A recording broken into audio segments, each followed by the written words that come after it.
Hey everybody, this is Band of Badgers, and we are learning how to paint Star Wars Shatterpoint. This is the Great British Brush Off. You already know me, I'm Dave, that's Steve, over there is Craig, but with us this time is our special guest, is Creative Director Dallas Kemp, all the way from Atomic Mass Games. How are you doing, Dallas? All I know is that was like epic intro, like just that. That's not even scripted. It comes out. Most of the time. It was That's perfect. probably the best intro we've done in a long time. Oh, it's perfect.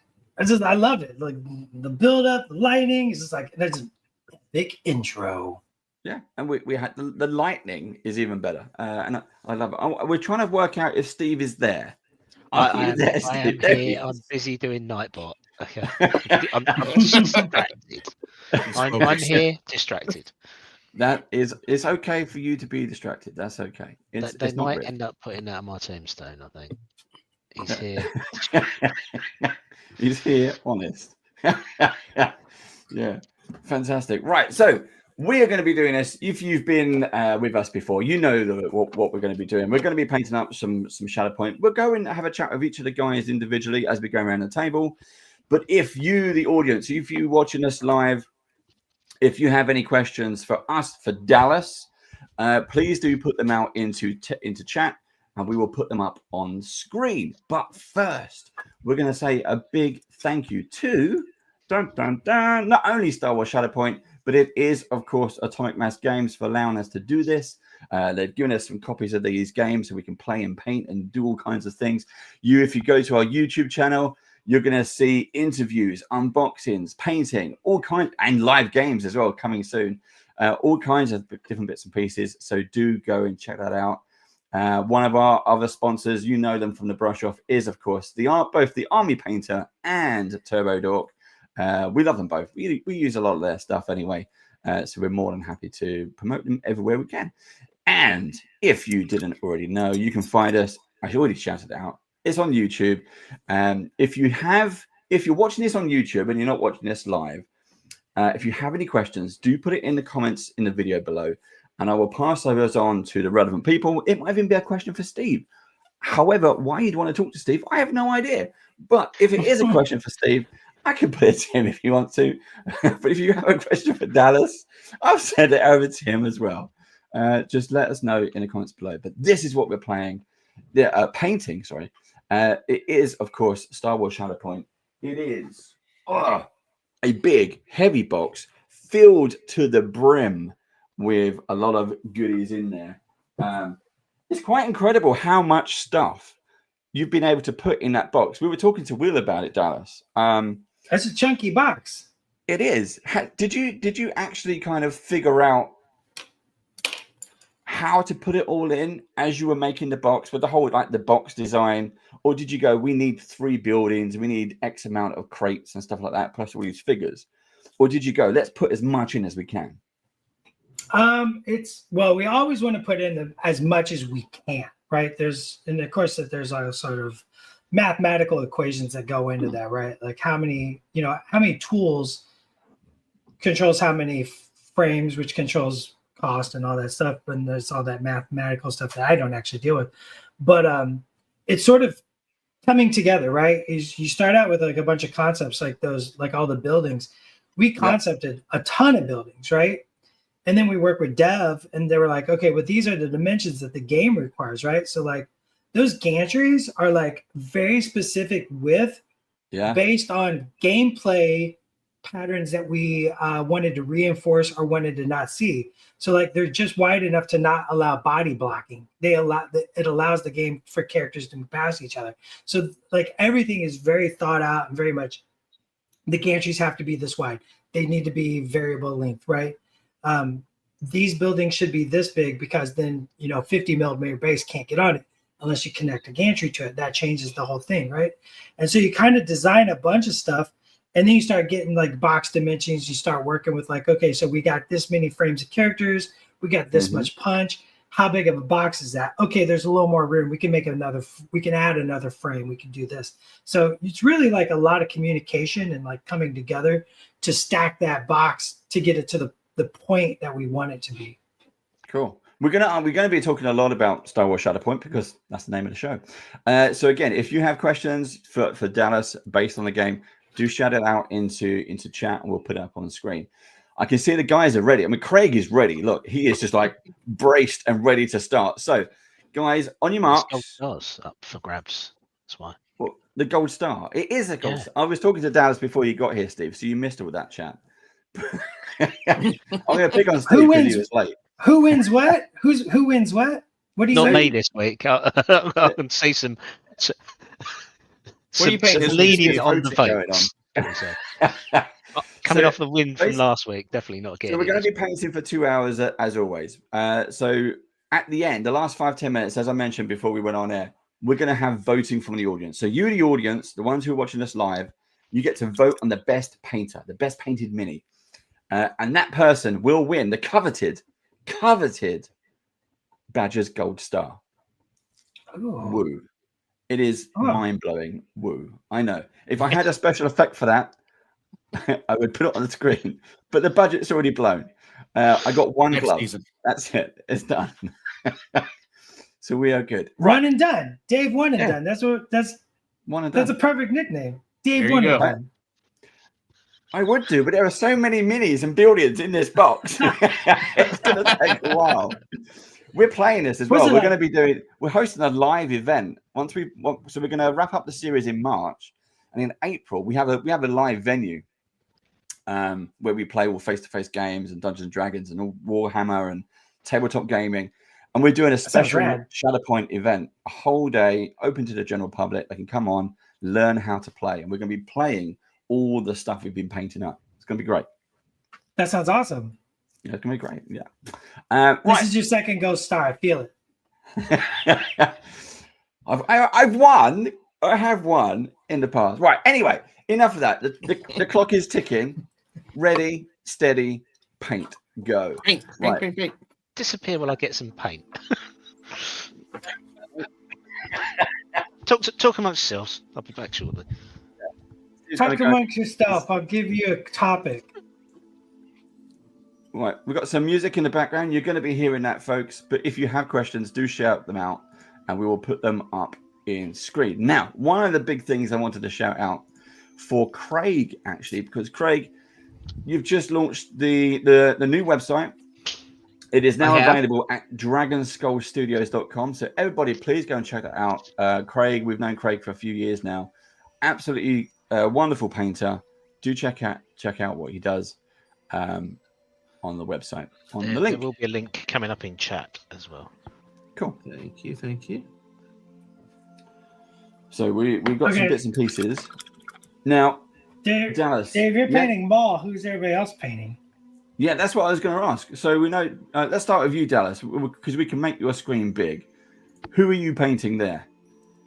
So I have Cassian Andor from the upcoming squad pack. Oh. But I also sneakily got a K2SO over here, just in case. Just in case. Nice. Right. Craig, who are you doing?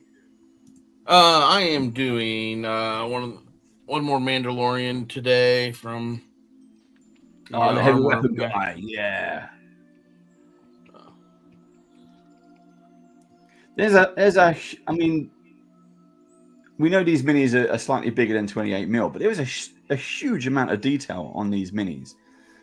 How do you go about? Do you do this work, Dallas? Do you commission like sculptors to do this? Is it 3D artists or is it 3D sculptors?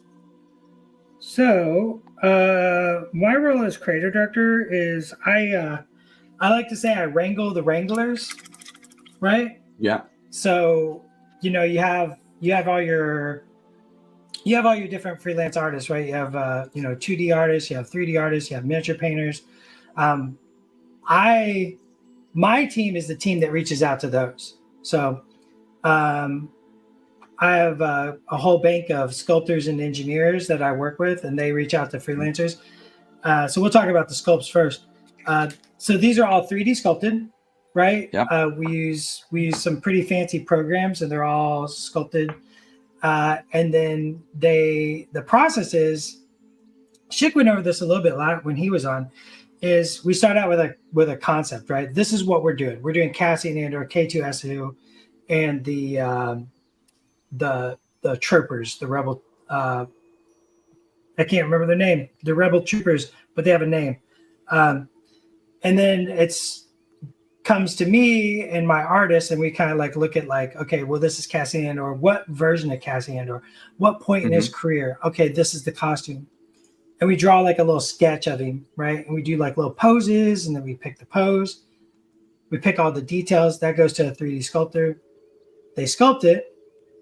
Nick comes in, and we actually print it out, like because we want to like see it in real life, right? And then we test it. And then that's when we go over like, oh, his eyes aren't big enough, or the hair was sculpted in a way where it's like kind of blocking the brush. Can we move that? The hand isn't reading, or the hand is like kind of mashed into the gun. And we sort of do a lot of R&D behind the scenes. And then we just keep refining the sculpt till we're all happy with it. Then it goes to manufacturing, plastic manufacturing, where you can actually cut the molds, turn it into a hard plastic miniature kit. That's cool. That's awesome. Which is a really neat process. Like hard plastic miniature production is a very interesting process. And the rules behind it, like, you know, we always talk about, like, you know, if you catch me online, I like to get in there and be like, this is why the head is cut like this. This is why the miniature is cut like this, right? Yeah, I always wonder that, because it's like, what made you decide to split a Mandalorian head in two on one sprue, but not on another? And is that typically for spacing? Not really spacing. It really has to do with the helmet design. Okay. Some of the helmets, like the cheeks, are sculpted in such a way that they have more dramatic cheek. Those indents on the cheeks, right? Like that classic Boba Fett inset cheeks. Some of them have more dramatic shaping, and also the shape of the ear panels can determine where that's cut. Also, the way that antenna, like if we have the antenna down and we have the antenna up, does it not have an antenna? So what we're looking for is what's called drafting. And what you can't have, so like this is how the molds work, which I'm glad I have two cameras now. You have two big pieces of steel that do this, right? Right. And inside is a cavity, and they pull out. So if you have something like a fist, let's say my fist is like this inside that mold, just like this, right? I can't have my fingers curl like this, right? Because the steel can only go like this. Steel can't go up and under, because then when it pulls out straight, it would rip it, right? So that's when you get those drafts. So we always look for which draft matters, which draft doesn't matter, and then we have to cut around those. There's other parts of that too, right? Much more complicated, but that's really what we're looking for, is those backfills and draft angles. That's cool. Very cool. And you know, I mean, I could design a Mandalorian helmet that's always one part, but that might not be a canonical Mandalorian helmet, right? Right. Yeah. So working with Star Wars, we have to work within the design that's already established. We're not changing design, right? Very interesting. Yeah, there's always a reason for those little cuts, right? And they might not always be super clear, but I love answering those questions. Like this, I love that part of the job. It I was always one of know those it's things. for me to drop it halfway through. When I'm trying to glue it together and lose it. Spend the next 45 minutes looking for it. I mean, I drop pieces too, right? There's a lot of little tips and tricks for that. Like never cut out more than one piece, right? Yep. Blue tack on a toothpick is a super one. I don't think people use that one quite enough. In case you haven't ever done that, like you take the little tiny piece, you put a little blue tack on a toothpick, you touch the blue tack to the tiny piece, you put a little bit of glue on there and just dap it on there, and it holds. I'm gonna have to start using that. I was gluing. You mentioned like the Mandalorian masks, and I did no, it was Darth Maul's head actually. Was it Darth Maul's head or was it the Mandalorian mask? But one of them was in two halves, like you say. I think it was Darth Maul's head. And the join has been fantastic. You cannot see the join. It is amazing, but fiddling about, I glued my fingers together several times. Yeah, are you using super glue or plastic glue? I'm using super glue. So time was of the essence. I'm not a big fan of super glue personally, but super glue. Yep. Here's the trick for super glue: put it on something. I have a little puck here that's just silicone. Yep. And I put all my super glue on this, right? Oh, I see. Yeah.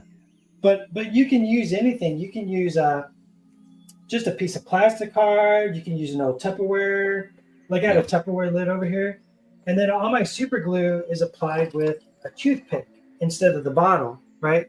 So I take the toothpick, grab it off the whatever I put the super glue on, and then touch it to the miniature and then stick it together.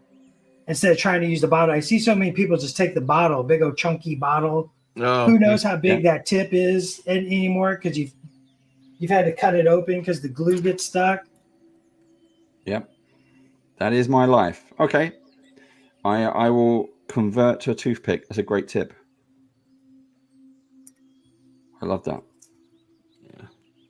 Yeah, we want to make it easy. I mean, it's still a hobby, right? You still got to do the deed, right? But we do try to make it easy. We're not trying to make it hard on you. Dave, if you try some plastic glue, it'll change your life doing it.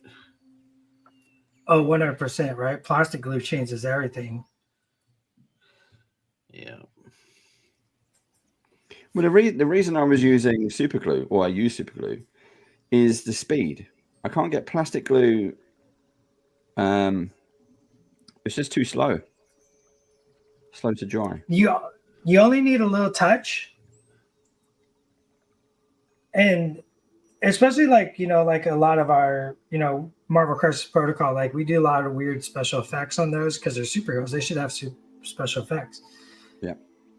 And we like to have our SHATTERPOINT miniatures in very dynamic poses, We have, people jumping over boxes, people doing like John Woo, 2-gun side blasts. Like, we love that dynamic stuff. And so with plastic, you put that little touch of plastic glue on both sides, touch it together, and that welds it. And now it's no longer actually two parts. It's literally no longer two parts because it welds it together and fuses it. It's not a chemical bond. It's an actual physical bond.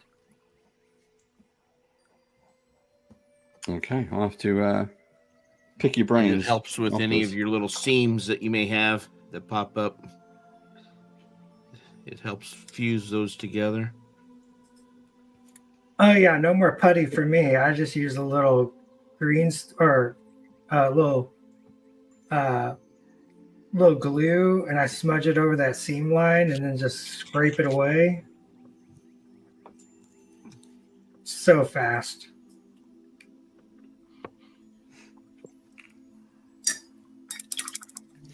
Oh, Diego Luna, you look so good. Again, for those of you joining us live, if you're painting with us, let us know what you're painting. Or if you want to ask some questions, put it into chat and we'll put it up on screen. You mentioned, Dallas, like poses. We talked to Will about that, the poses of the characters in the game. And they are stunning. I'm going to bring up an image because I'm painting Darth Maul. And there is we got to find him. There is a fantastic shot.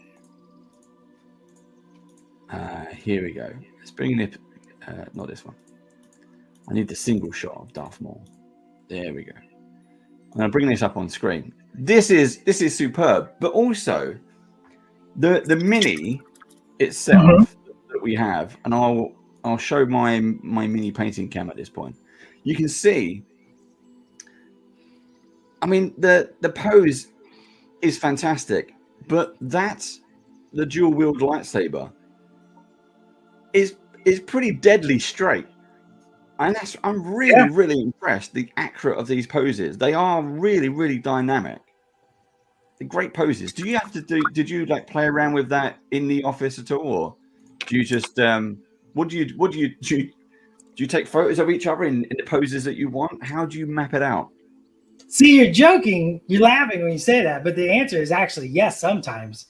All right, I'm a big fan of Alex Ross, like the artist, and so I love what he does and how he's captured that into his comic artwork. You can totally see every Alex Ross painting is just like, well, that's just Alex Ross. Like it's just exactly. What's up, buddy? Like, we have different processes, or things come about different ways, right? And like I said, we get the concept, we get the decision to make these characters, and then it comes down to like, I have a concept artist, 2 art directors, and me, who are mainly do the poses. And we just kind of talk about, okay, it's Darth Maul. It's season 7, right? What's the energy he has, right? Like, and we talk about the energy, and then we might just like everybody starts drawing poses, right? And we might draw like 5, 10, 15 poses, right?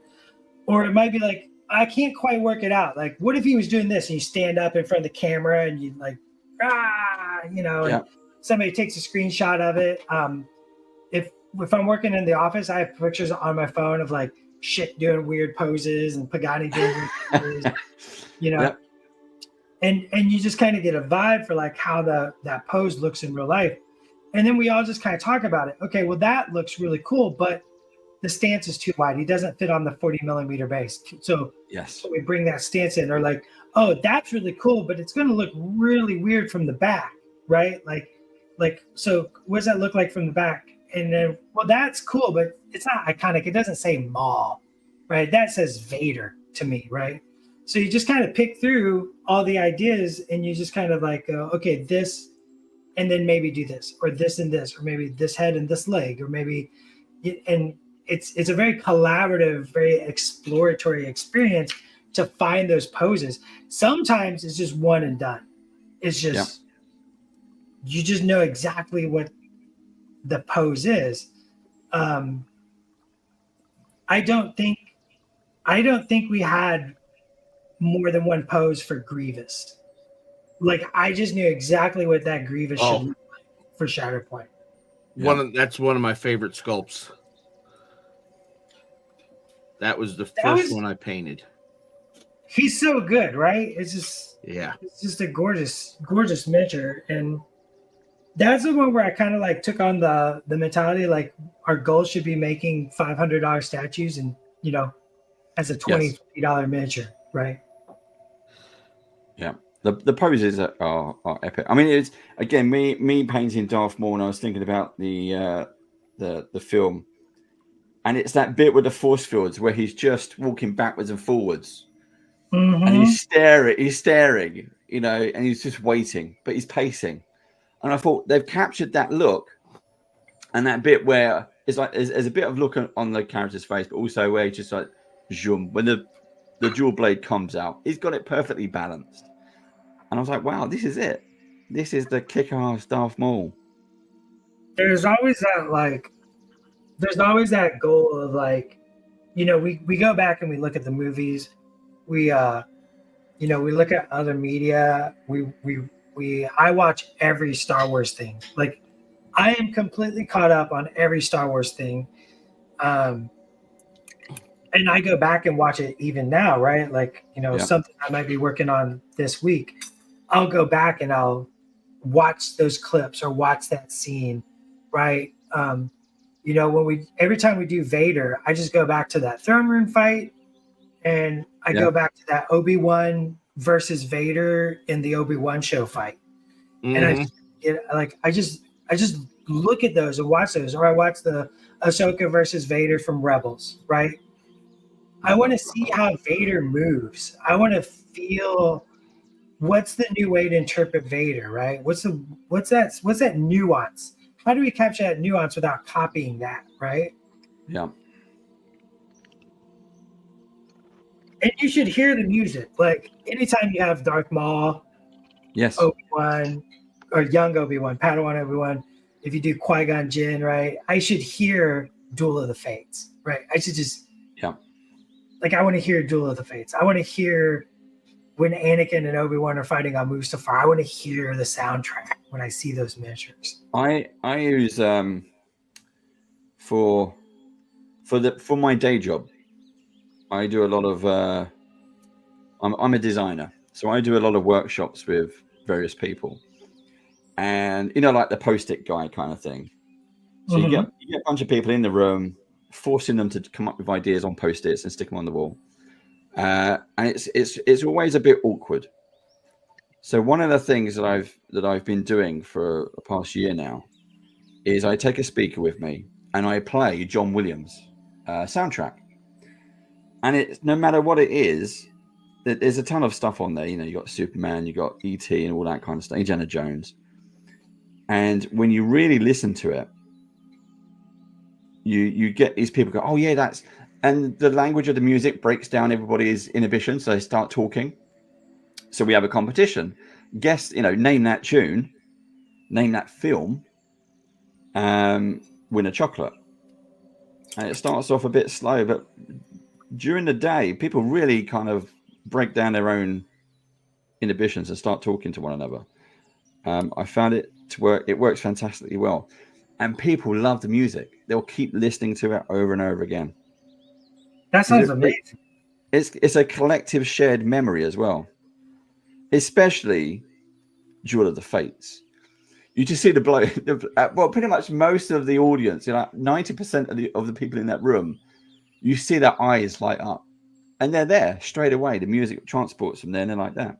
And it's a great way of they keep kind of one foot in the project mind and one foot in the subconscious mind, thinking about the music. It's a great way of unlocking it. We have such strong, as a human species, right? We have such strong ties to those musical cues and that language and music. The way music unlocks that memory, and I think that's a really great way to get people to open up, get people to explore, get people to be creative, because it puts them in that creative state, right? It gives them that. It gives them permission to be childlike and throw some ideas out, right? Well, you're asking. Sometimes you're asking a lot of people, and I work with engineers, business leaders, and all this kind of stuff. People who don't work in design, people who don't work in marketing, people who are not actively using day-to-day their imagination. And if you use the music and you send them back to something they had in their childhood or just fun, exactly as you say, it allows them to use their imagination. We've given them permission to do it. Yeah. There you go. Me and you are on the same page. People love having permission to just, because the social constructs, can I be childlike in this meeting? Can I, exactly. And you just open that up, and they suddenly they're riffing, and they're throwing out these ideas, and they're having more fun. They're more vulnerable. It's great. I have music behind me constantly. I was actually talking about Adepticon. We should talk about Adepticon. I brought up that for my Adepticon classes this year, I'm bringing my speaker because I struggle very much with a silent room. Yeah. But I like a loud room. I like just a little background vibe, right? Little something beep beep bop in the background. So, and I think that helps with that creativity, right? It keeps that background momentum in my brain. Yeah. So Dallas, what classes will you be doing this year?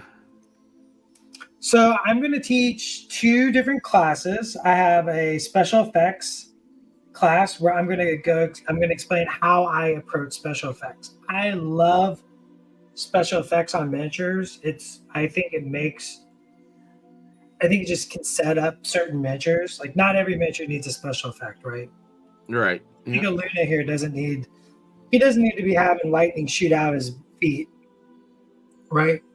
But certain miniatures just love special effects. And I love painting them. I love them real vibrant, real poppy, real eye-catching. So I'm going to go into my process of that. And then I'm also going to do a skin tone class where I'm going to use 6 paints, and I'm going to discuss how skin tones are all effectively the same. You're just applying a little different philosophy for each different type of skin tone, right? So how do you make a dark skin tone? How do you make a light skin tone? Because they're all equal. They're all the same paint. It's just how you apply it is different. So I'm going to go into that in the class. Oh, that'll be awesome. Craig, are you going to Adepticon? Pardon me? Are you going to Adepticon this year? Yes, I will be at Adepticon this year. It's my first one. And you are in for a treat. I tried to get signed up for some classes and it's like sold out. So I'll get there, get a feel for this year, I guess, of what's available, and prepare for the onslaught that registration, I guess, is how it goes. It was crazy. Adepticon is like the classes fill up. The classes do fill up very, very quickly. You have very talented painters coming from all over the world. You got Ben Comets, and we can name a bunch of painters that are coming, right? Your Aaron Lovejoys and Matt DiPietro's, and those classes fill up super, super quick. But the neat thing is Adepticon is very miniature and hobby forward. It's a very miniature hobby centric convention. It's sort of, to me, if you're a miniature hobby enthusiast in any way, shape, or form, it's kind of the convention to hit. And because of that, there is an area in Adepticon nicknamed, well, I don't even think it's nicknamed anymore. It used to be nicknamed. Now that's just the name, Fort Wapple, named after James and Kathy Wapple. And that is where all the painters like congregate. And so you might be hanging out in Fort Wapple and there'll be like 40 people painting miniatures, but one of them might be, Banshee, right? And you just walk by, he's just like, this is how you paint a face. This is how you paint this certain texture. And you can just sit there and watch this like master level painter just give out tips, right? It's a great place to just hang out. Like I will be hanging out there sometimes, I'm sure, where I just go and sit and I just paint, right? And like people ask me questions, I'll answer the questions. If nobody asks me questions, I'll ask them myself, and I'll just tell everybody what I think. No, but like it's just a good communal zone for everybody to hang out, and it's right outside the classes. So like people coming to the classes, leaving the classes, they're all hanging out there. So it's very paint forward in that. It's amazing. Well, I'm looking forward to it. I really am. You're gonna love it because you can learn so much about painting at Adepticon without actually taking a paint class. I'm not saying you shouldn't. The paint class shouldn't be a goal. The paint classes are totally awesome, and you should take paint classes. But if you can't, or you don't have time, or financially, like just being around all those painters and just be like, hey, I see you're working on this. I'm working on this. Can you tell me what, like, can you give me tips? And as long as you're open with an open heart and open mind to feedback, you can walk away with so much information that you probably will just be on overload. Yeah. That's what I'm looking forward to.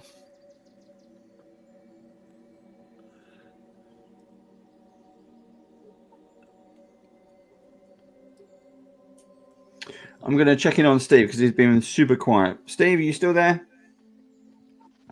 Yep. I'm still here. I have paint. We still love you, Steve. I'm painting. Steve, what are you painting? Viz, general Viz. Oh, okay. 5 box. That's my guy, Maximilian. I love Maximilian Veers. Interesting. I'm not even joking. As soon as somebody brings up Veers, I'm just like, Maximilian Veers. I just love him. Is that why he has a more decorated base? I mean, look, I'm not going to say I play favorites. I don't even remember who actually concepted. I think actually Preston concepted Veers, and I actually had him on more base, if I remember right. Like it was like a whole snowbank or something. Right. And I was like, no. We got to pull that back. Just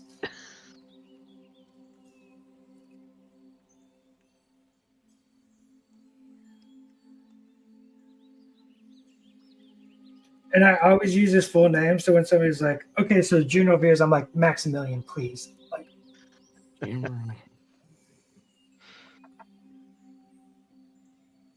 you will respect this man with his large hat. That is a real world thing. People in power, more power they desire, the bigger the hat. Yeah, I mean the Grand Poobah, right? You gotta have a Yep. big hat to show your status.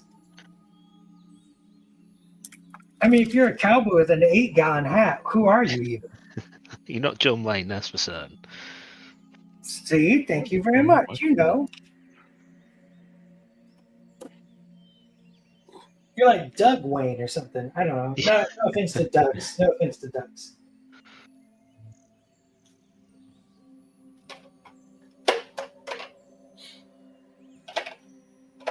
Oh, I got a camera beeping at me. Oh, that's not good.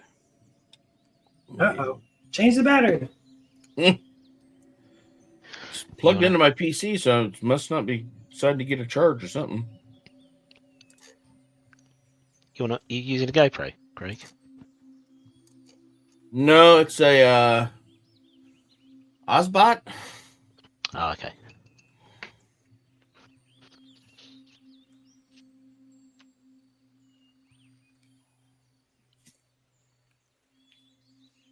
It's my overhead cam.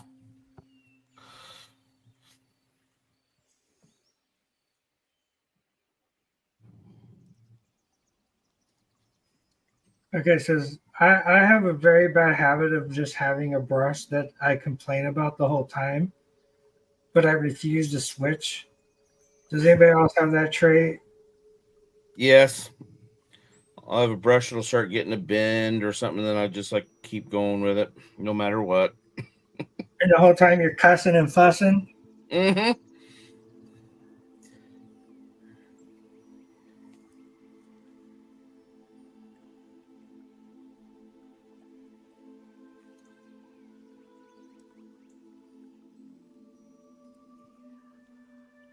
Oh, I should have brought up reference. I cannot remember some of these details.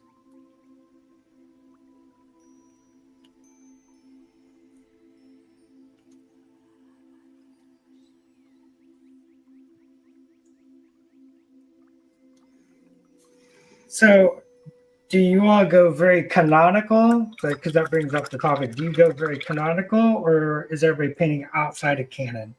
I always try to do the box art. So especially for this as well. So I'm going very as true as I can to it.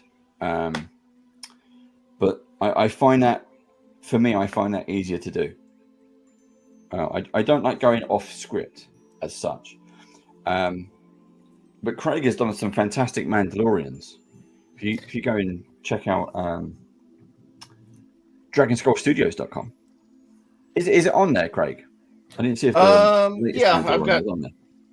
Yeah, Mandalorians are on there. I just like playing with the armor once I get going. Some of them I try to match somewhat to it, and then I'll start playing around and I think that looks great with this, and go off. I do have my Grievous sitting here on the edge of my desk and stuff, and that of course you try to follow the best you can with it. And do you want to stick them up on screen? Yeah, hang on 1 second. For those of you joining live chat, shout out any questions. Everyone's been a bit quiet. Everyone's been too polite. I'm assuming you're all painting your own stuff. Just let us know. In between brushes, when you change your colors, let us know what you're doing. It's always good to know. Right, let's have a look at this. So let's find the button. Is he going tricky focus? bit getting him in focus. Yeah, this is the camera that's acting up. So How have you let's got try this. what effect have you done on the green lightsabers? That's just Because they were looking very bright then. bold titanium white. Yeah. And I was just fluorescent. thinking you could do some glow in the dark. Yeah. That could work. So, That's awesome. I actually brought Grievous. You want to see my Grievous? Yeah, go for it.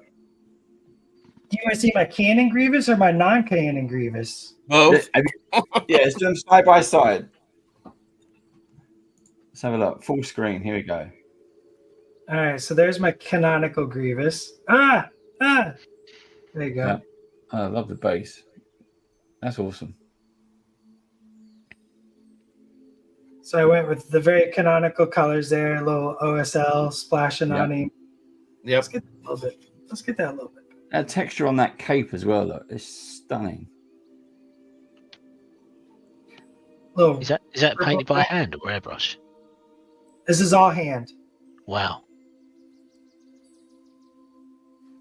And then I did a non-canonical Grievous. Oh wow. Oh. I like that. I like that one better. It's like the variant edition. It's lovely. The Sith Grievous. The Sith, yeah. Yes. That is awesome. Yeah. I wanted that like kabuki mask and that real Sith vibe going on. Like it's like Sith ways. reminds me of the robot thing in Ghost in the Shell. Mm-hmm. Oh yeah. And then I know y'all talked about we're shipping some conversions, and I don't know if y'all have seen these. So these are my 501st Stormtroopers. Let's see. Get that in focus. There you go. Oh So wow. These are the first Stormtroopers. They're really good. Oh yeah. Right? And of course, if you have 501st Stormtroopers, that means at the end of Return of the Jedi, when Luke Skywalker finally overthrows the Empire, Anakin Skywalker becomes Vader redeemed and rejoins the light side and rebuilds the 501st. So I did this conversion of Vader into, after the fall of the Empire, Vader does not die and returns as Anakin to rebuild the 501st. That is awesome. That is really good. Wonderful job on the head. What was that? I said wonderful job on the head. Did that come with the kit or? Oh no, that's Gar Saxon's head. Oh, okay. So it's Gar Saxon's head, and then I sculpted the mask myself, and then I had to sculpt this arm. So like this is like this is I think one of the Mandalorian's arms. Yeah. That is so good. I love having a little fun with the stories, right? Yeah. How long did they take you to do? To paint or convert? Both, from start to finish. The conversion took a couple hours. I'm not a very fast sculptor. Painting, most of my miniatures are between 1 to 5 hours to paint, depending on the miniature, obviously. That is impressive.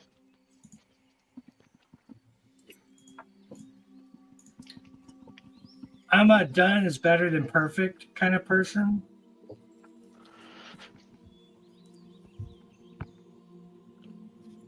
Okay, well, I'll lose the camera if I do that. I guess I'll wait till it dies. If it dies, it dies. Yeah. So Dallas, on when you talk about sculpts and there's different poses Now I know there is a pose of Maul from Legion where he's got the dark saber and the his robotic legs. Is there ever chances that those will get converted over into Shatterpoint sculpts? Well, Chick and I always say on a long enough timeline, everything is possible. Right? Like Yep. you give us long enough in the game, you know, if you're buying it, we want to make it. You'll keep making it. So you never know, right? Like, you know, we talk a lot about like all these different versions of characters, right? Like, you know, Anakin Skywalker has such a dramatic character arc, right? From where he starts to where he ends, that there's so many versions of that character to be presented, right? And Maul, I think, is one of those as well. Like, you know, less so than Vader, but has these Right. different character beats. So you just never know. It's always stuff we talk about, like, you know, do we do this? Do we do this? What version of this character is this? So you never know. Preston always wants spider leg Maul, and Oh yeah. Mm-hmm. and I always joke with him. I'm like, what does he do? Like, what is, he's insane. He's in a trash pit.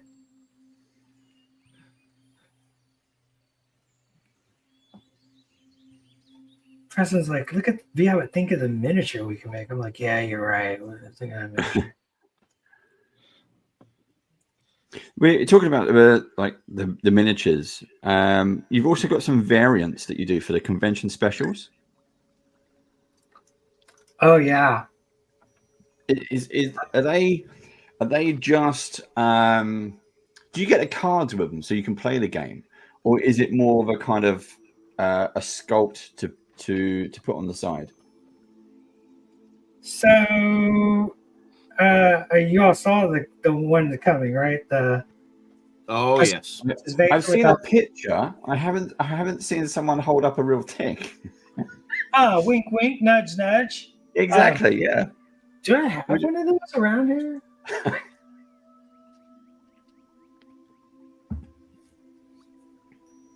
I don't know if I have one of those. I haven't May exist. because I have not painted one for myself yet. It looks stunning. It really does.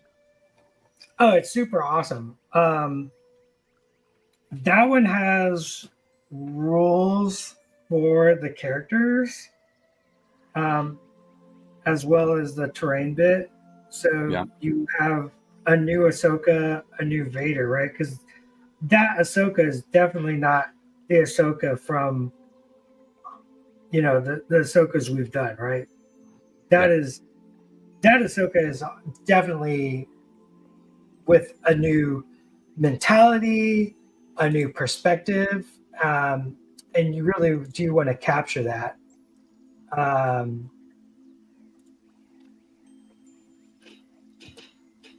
And that Vader is as well, right? I'm really excited about that. I should say that the perspective is fantastic. That whole area is just amazing. The whole scene, like the whole diorama itself, kind of thing, just looks stunning. And my question is, obviously those are conventions in the States. Is it a specific convention? Do you do a different model per convention, or is that's the convention model for this year? I believe that's the convention miniature for this year, and it's available online at the same time. Like it's not just like it's not just whoever shows up, and you know. I was leading towards, because I know we talked about it kind of off camera. I know Will and Ross are planning to come to UK Games Expo here in the UK. That's in June, and I wondered, is anything like that available over here? That's what we want to know. I don't know the answer. Shout out to Fire Spray. Hi, Fire Spray.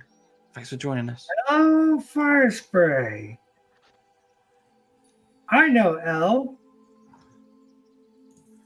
Oh, there we go. Look, Atomic. See, Fire Spray has opened the doors now. Atomic Mass Games convention mention for this year. Everyone's been very quiet. And yes, Asmodee, yes, is coming to Asmodee. Sorry, UK is going to have it available for UK Games Expo. That's fantastic. That's what I wanted to hear. There you go. And then I want to hear that. Can we get one? Hey, it's Toto123. Hi, Toto123. Okay, floodgates are off now. If you have questions for Dallas, do shout them out. We're talking about, obviously, Star Wars Shatterpoint. We've got Dallas here, creative director from Atomic Mass Games. We've got Ross and Schick will be attending. Looking forward to seeing you there. Yep, we'll be there. We got our press badges. We'll be there. We're there for the whole event. I said to Will, we would happily buy him and Ross dinner.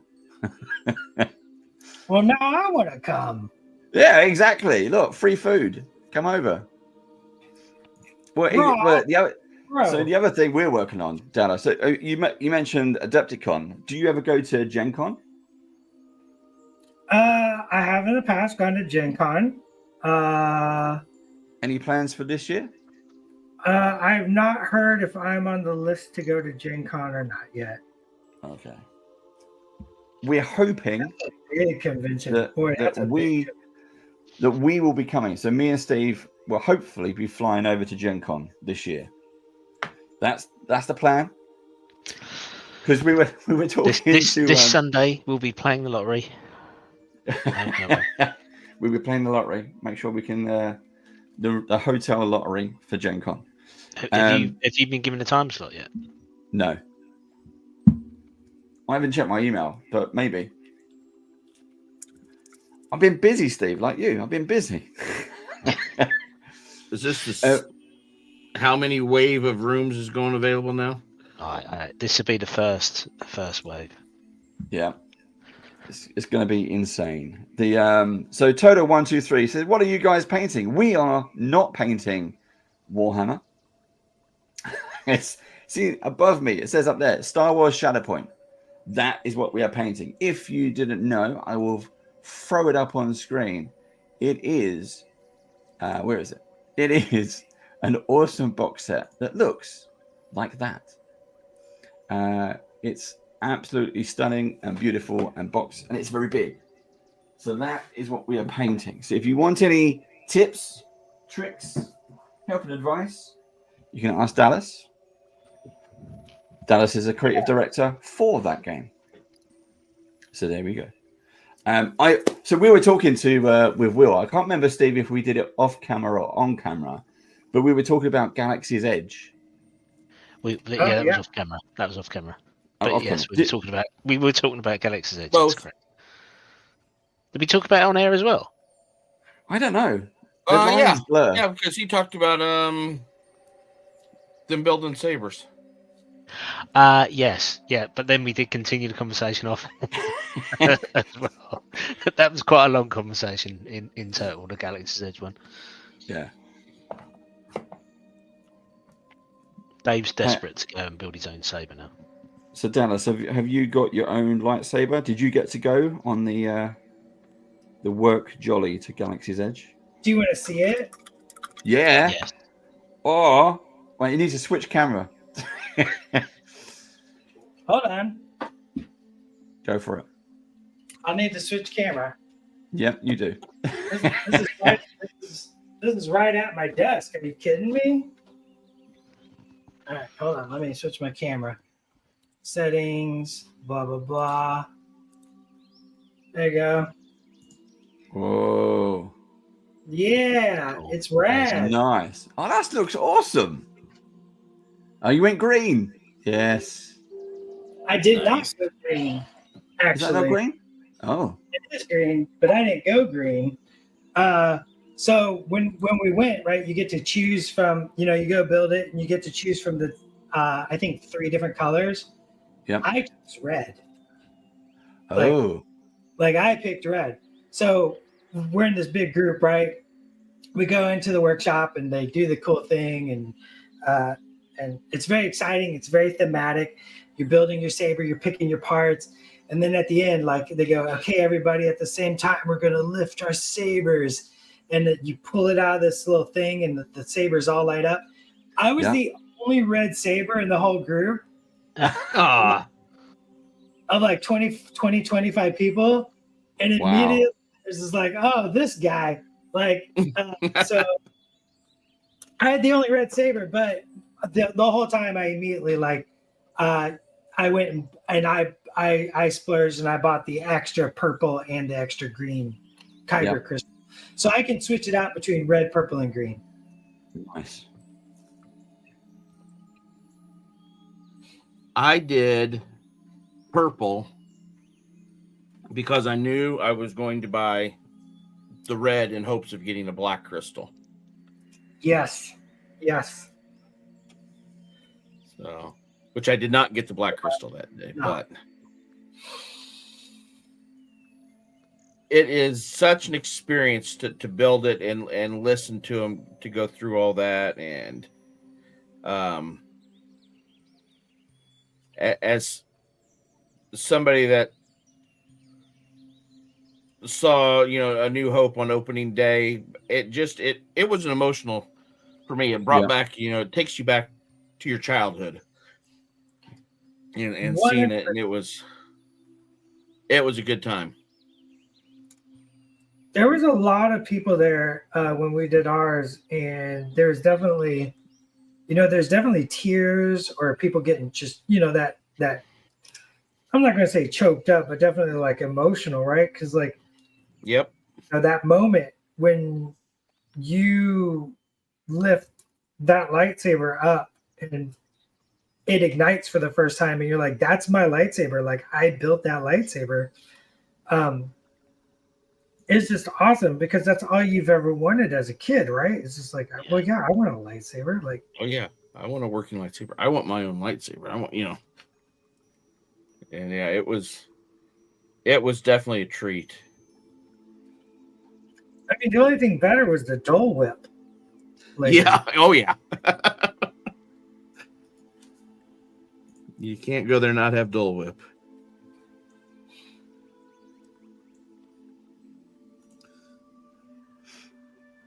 And then, of course, we all took pictures with our lightsabers lit in front of the Millennium Falcon. Like, it's such a cool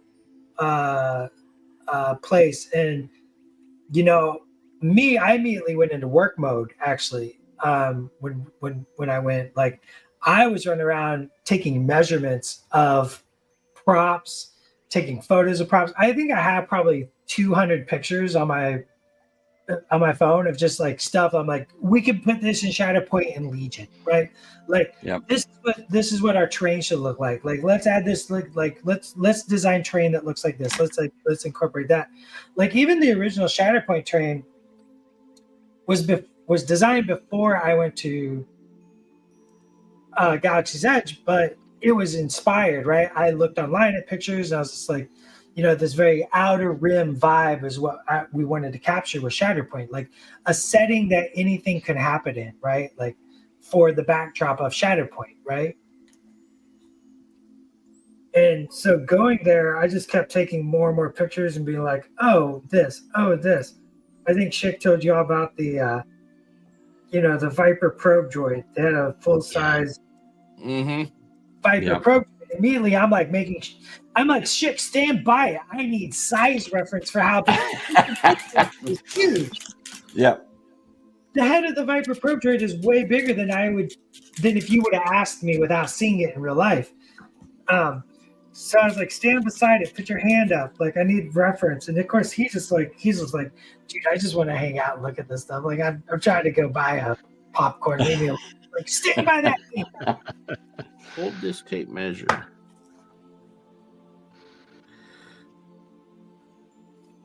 Yeah, how many paces is that speeder bike? Schick, lay down next to it. I need to know how many Schicks long it is.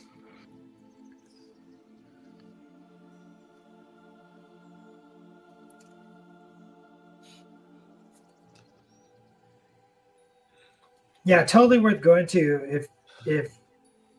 If you have the opportunity, you should totally hit up Galaxy's Edge. It's such a great experience.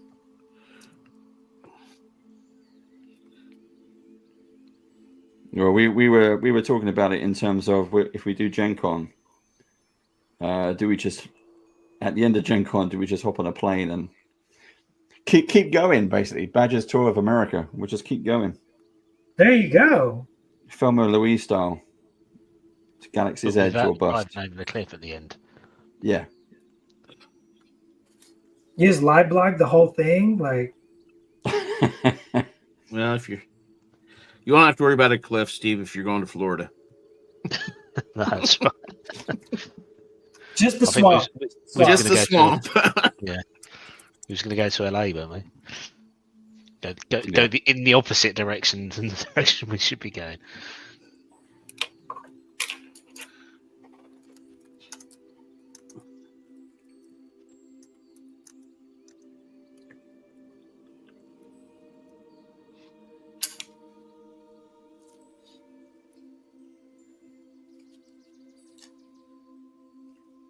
Right, so I have it. We've just passed the top of the hour. We have another hour to go. For again, you the audience, if you have questions, do shout out. We'll talk about anything, Tell some jokes if you want to. I have a question. This is to Dallas. Darth Maul. I'll bring up my camera here so we can see. I'm now at a state where I'm ready to paint his skin. How do you recommend doing this? Because we have this kind of jet black and then the bright red skin, the marks over the top. How do we get that on this miniature?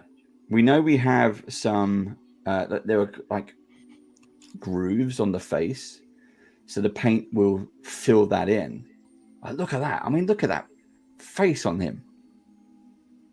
He's got an attitude. He's absolutely stonkingly good. But is there any kind of help advice you recommend on painting specifically Darth Maul's face? Yeah, well, Darth Maul and his brother Savage Opress, right? Like, yep. They both have these tattoos, right? And we actually did so much R&D on Darth Maul's face. I think we went through like 5 or 6 different iterations on how to present that face in the most painter-friendly way possible. So I probably painted Darth Maul's face probably more than anything else I've ever painted, maybe. Wow. Maybe Spider-Man. I bet I painted Spider-Man more than anything else I've ever painted. But we tried an inset, we tried them raised, we tried a combination, and we just kept working with it to how to best give people the ability to be successful. Mm-hmm. And so what we landed on was what you see there. I think personally, because leaving them off I didn't think leaving them off was an option, right? Like if it was for me personally, like if it was my only I was ever going to paint Darth Maul, I would have left the face smooth and free-handed up. Yeah. But not everybody wants to do that, right? No, nobody wants to do that. So the trick is I Zenith Prime almost everything. Mm-hmm. I don't know if you've ever heard of that, or are y'all? I'm sure y'all are familiar with that technique, right? Craig has been trying to teach me. I've never given it a go yet, but I'm familiar. All right. So you paint it black, and then you just come above with a little white. Yeah. And that does help a little bit here. The goal here is to paint his face black. Just paint his face black. Just paint his face black. Then go in with white. And just with a thin white, like an ink even, don't overload the brush and just let that white flow into all those crevices. Don't try to paint it red. Paint it white. When that dries, go in with your red. And don't try to be fancy. Don't try to highlight it. You don't need variation. Just a nice red, and you're done. Done. Let an ink or a wash do the job for you. And a wash doesn't have to mean, like, I know when we say wash, people think of like, all right, I got my wash brush. Yep. Yeah. That's a very old school way of thinking, but we talk the way I like to say is spot wash, and it's the same idea. So like if I'm doing mall, right, I take this brush. Yep. I put a little bit of wash on that brush, not a lot, just a little bit, and I just go right into the crevices and just let it flow in there. Call it done. Okay. Actually, I think we did a video on that. I think we did a video on Maul. If you go to our YouTube and just search Darth Maul, I think you'll find a live video of me painting Darth Maul's face and going through the whole process for you as well. I'm going to give it a go now. If I cock it up, I'll go back into the video. I'll find it that way. That'd be cool. Right. You just do the best you can. I think I did mine a little fancier. Like I think it did white, then yellow, and then red, because it just made the red more vibrant and punchy. But that's like an extra step that's superfluous.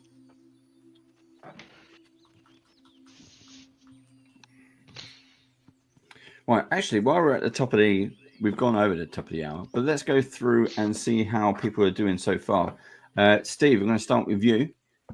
So I've just stepped away from the camera to get another pot of paint. But Craig. I'm back now. That's fine. No, we're going to start with Steve then. Go on, he's back. Let's have a look. We're going to zoom in. We'll sort out your focus there, Steve. So focusing, come on. Oh, it just wants to focus on my paint. Let's move that out of the way. Okay. There we go. There we go. So yeah, I've done base coat on the green, and I'm doing some highlighting at the moment. Cool. It looks nice and simple. Nice and straightforward. I like the base as well. That's nice. That's just centre thought in my crude way of painting it black, and then. I meant because I've only seen the bases from the core set. Oh yeah, okay. So I'm looking at those. So you got more variety, as you were talking about earlier. Yeah. That's looking good. Cool. I've lost my mouse now. Boom. Craig. Yes. So look at what you're working on.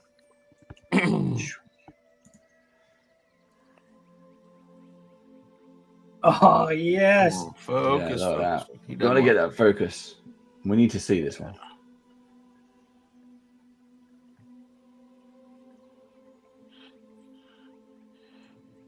And I'll do this.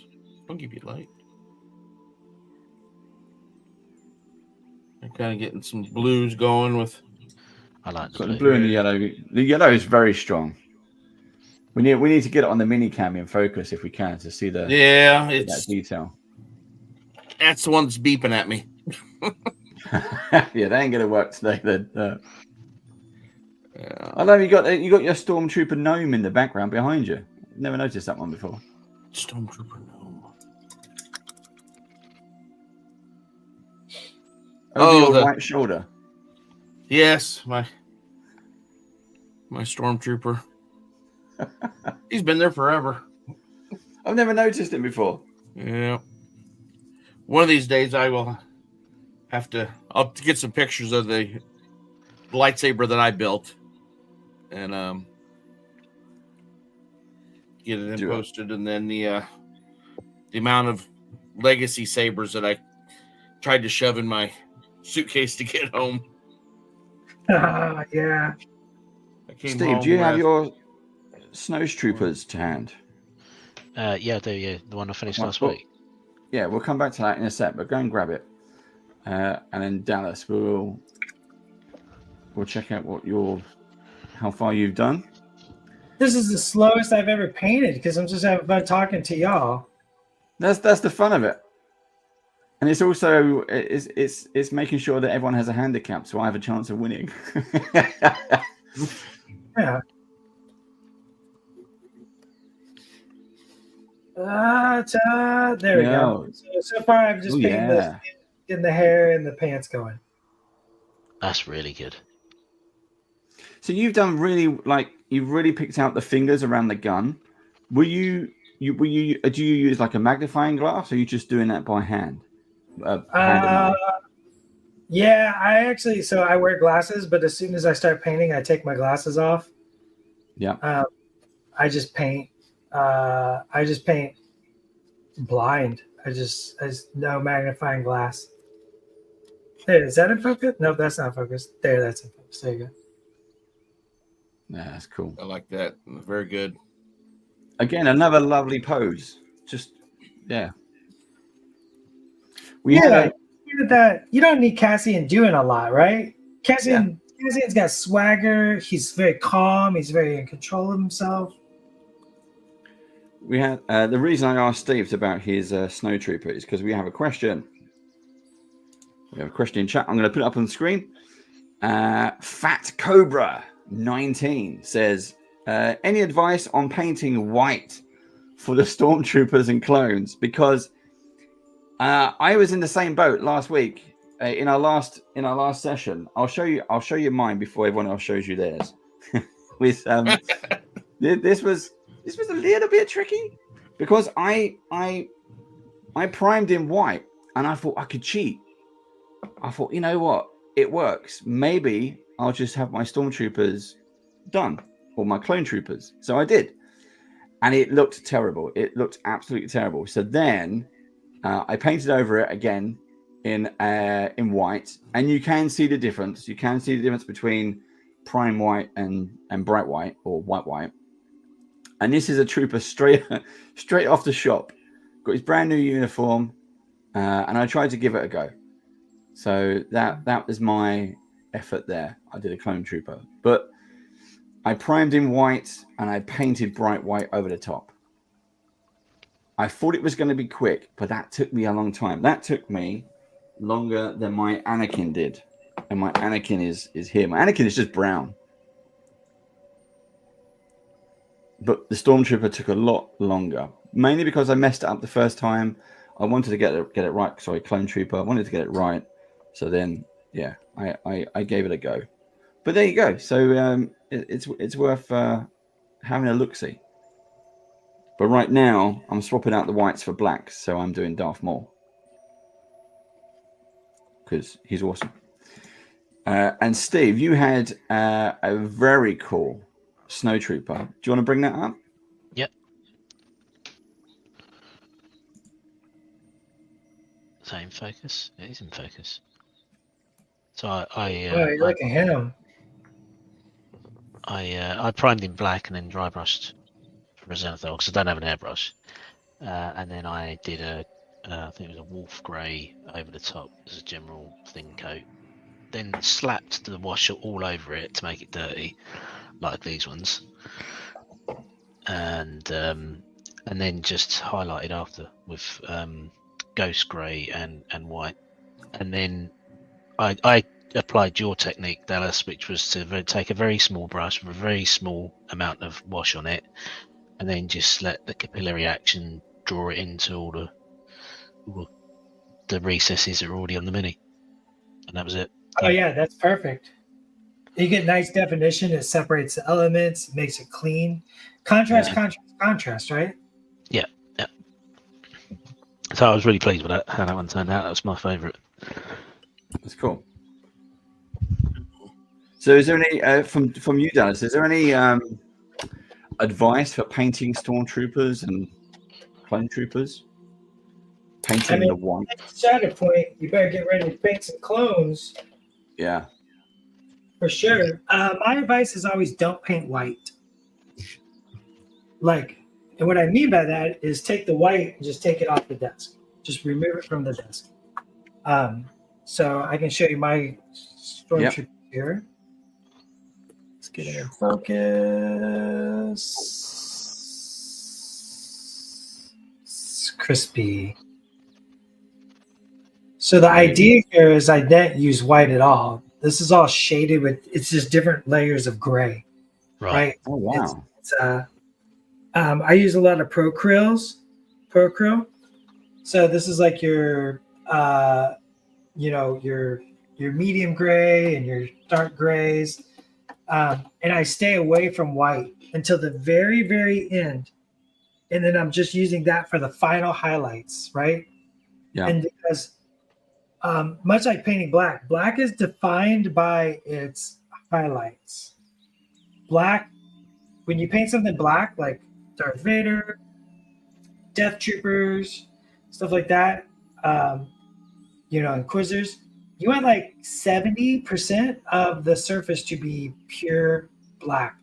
And then what makes it look black is the highlights, how much color, how sharp, how high the highlights go defines the metals.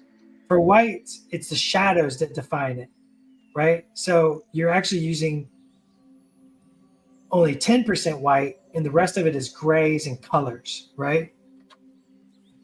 And that is what defines white. When you go outside and you look at a white car, look at how much is actually white, right? If you had a color picker, how much would it actually be pure white? It's usually grays and greens and browns. So I always try to keep that in mind when I'm painting a miniature to add to my realism, right? It's not all about just like pure white. I want that browns in there. See that brown in the leg, that little bit of gray. And I don't try to be smooth. I try to get a little texture, a little zazz. This is even unpainted. That's just some of the primer even. Yeah. That's cool. That's my advice. But there's like a Reese's. There's many ways to eat a Reese's, right? So there's many ways to approach painting white. Yeah. Fat Cobra says that Procryl is their paint of choice.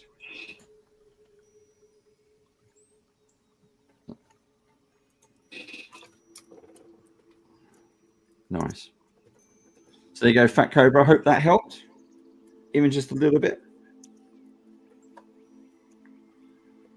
Or do you have your own advice? What are your stories that you can share? I want to hear what Fat Cobra says. I love that's another strength of for Zenith priming is like those stormtroopers I Zenith primed, and then I looked at where the white, well, I don't even use white, I use gray primer.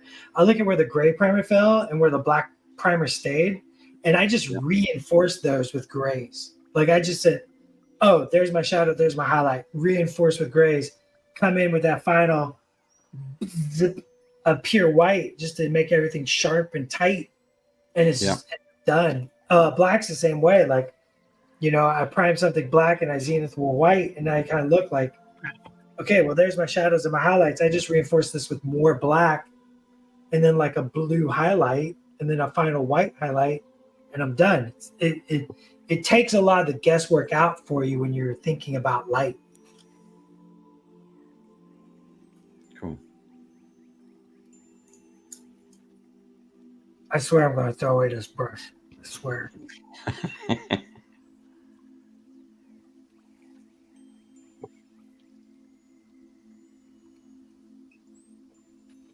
So we are 20 past the hour, and we still have a little bit longer before we start taking votes. Votes for who you think is the best painter on today's brush off. People need to be asking me questions. I'm here for questions. Yeah. I'm feeling saucy. I shouldn't say that. I've got a question. Not about what I'm painting today, but I have built and primed Cad Bane in a future episode, and obviously the coat's going to be the main part that I would just want to get right. So, how would you start with doing a sort of a leather effect? This is where I'm very much like I think bad painting comes in handy, right? Right. When I say bad painting, I'm there is no such thing as bad painting. I'm just talking about like traditional philosophical, like what is perceived as like imperfections.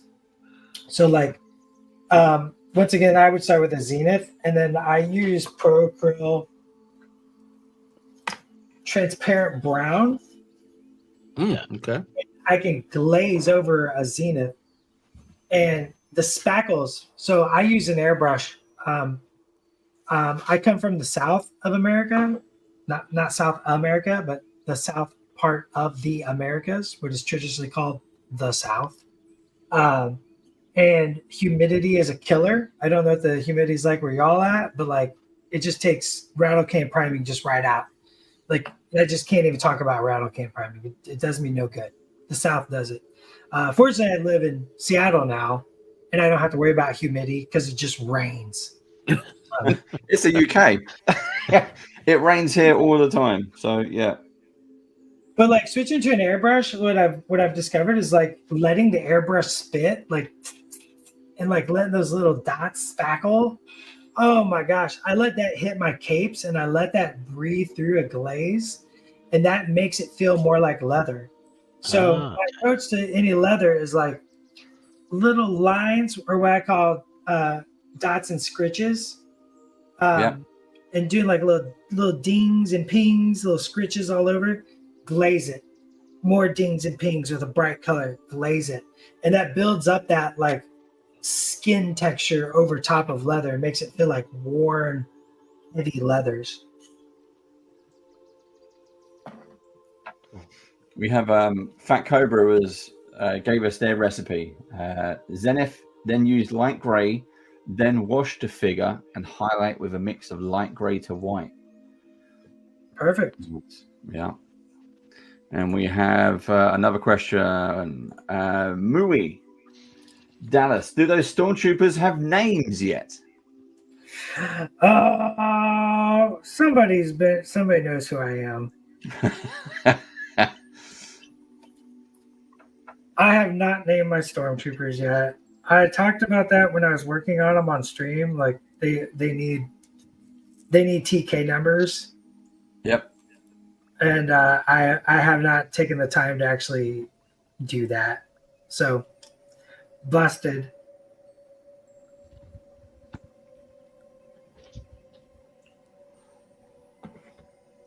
They do need like, I mean, they're 501st stormtroopers, right? So like if Anakin's been redeemed, like they would have nicknames, they would have nicknames, Yep. right? Yep.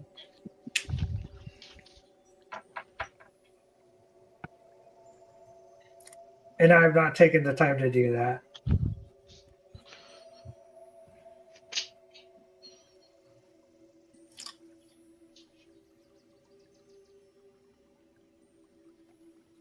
Bad miniature dad.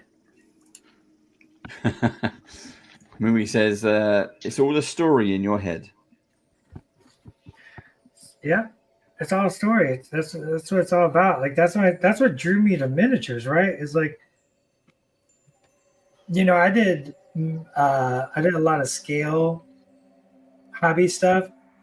You know, painting or building like model car kits, building like model airplane kits, and I'm not a person for knickknacks, like just having something on a shelf. I love doing things with playing a game, doing a project, doing an activity with my themes. So miniatures immediately spoke to me, and as like this super interactive, you know, I spend 5 hours painting, you know, General Grievous, right? 10 hours painting General Grievous, however long. But then I get to play a game with it as well. Like that's a fascinating thing, that how many hobbies allow you to do that, right? You know, if you take up golf, you're not building your own golf clubs, right? Yeah. Somebody is, but that's not typical. That's not the typical engagement point for a golf hobby. So the fact that you have this hobby, that you spend all this creativity and telling a story and like building these like little fantastic miniatures, and then you get to tell a story with another person. on a table is like the most fascinating part, right? When like I'm like, Vader redeemed hits the table. Who do you have? And you're like, oh, this is. I actually converted Padawan Ahsoka Tano, Dark Lord of the Sith, and I'm like, no, right? Like now we get to play like this game where it's like almost like a what if, like, oh, what would it be like? You know, I get to engage in the hobby, I get to engage in the narrative, and I get to engage in the world in a new way that other hobbies don't allow.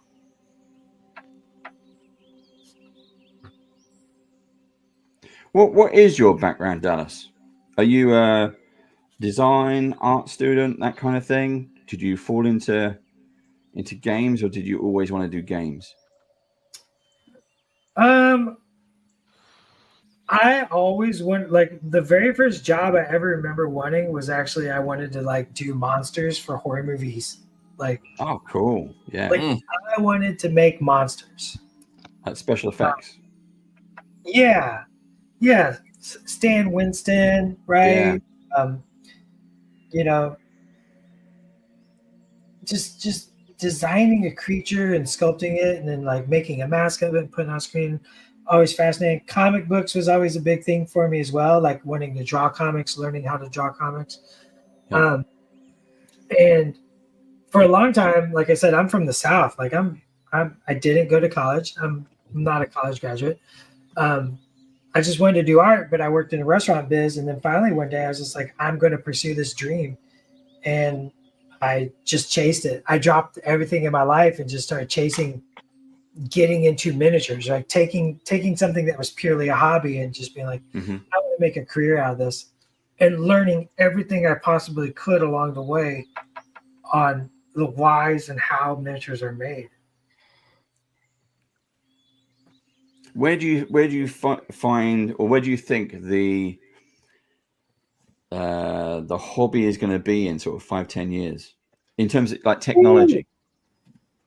The stuff that we can do now. Fascinating question, because that's one of those questions that we've always asked ourselves, and we've been asking ourselves for like, I've been in the industry for more than 10 years, and it's like 10 years ago we were asking ourselves, where is it going to be?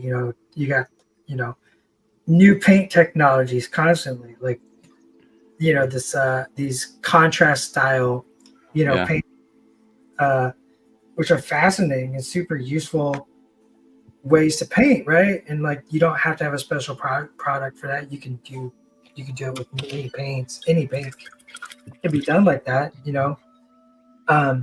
so like where's that technology going? Or like 3D printing, right? Where's that technology going? It's hard to tell, right? Because somebody might come up with something tomorrow that we've never heard of that just pushes everything in a brand new direction that was unpredictable. Yep.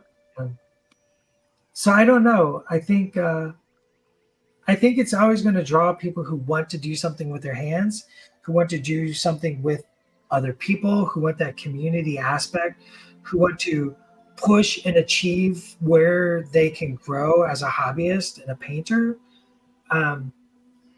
And just getting miniatures on the table and doing something that's fully interactive, fully analog, right? Like, I mean, I love playing video games, but nothing replaces that.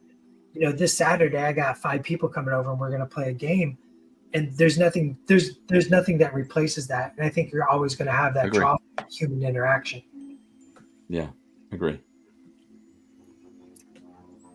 We're humans after all. We love being around each other, telling stories. It's the oldest human experience, right? No, I say the same things. I say the same things to people, whether it's doing the hobby or whether it's doing like a team building stuff at work.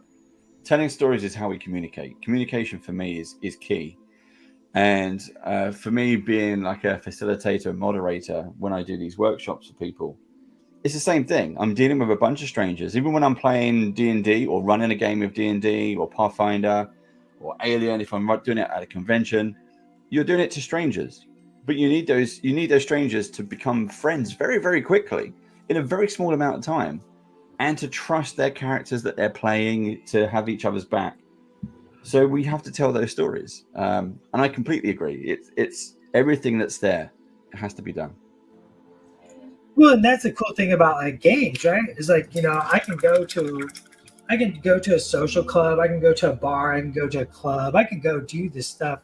Oh, I'm just on a bad camera. What am I doing? Just unprofessional, Dallas. Let's switch it to this one. I can go to all these things and like it's like, hey, what are you interested in? What is your vibe? What do you? Oh, Yeah. let's talk about this TV show. Right? But like with games, you have this like, you know, I think Chick talked about it, right? I play games with people who don't speak English, right? Because we have the common language of the game. You're automatically able to communicate. It's like music, right? I think music is the most important invention of humans. Is, you know, I can come up with a beat and it doesn't matter where you're from in the world. You can vibe. You understand it. Yeah. You understand that. You understand the language, and games provide that like automatic. I love Star Wars. Oh, you love Star Wars. Interesting. I love General Grievous. Oh, you love General Veers. Interesting. Oh, there's a game. Yeah. I roll these dice. You roll these dice. Like you're automatically just coming together with a common language to build a relationship in a much quicker way on a stronger foundation.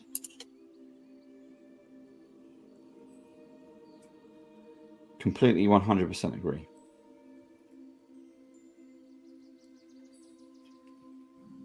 I mean, all my friends are just gamers who are also co-workers. So, you know.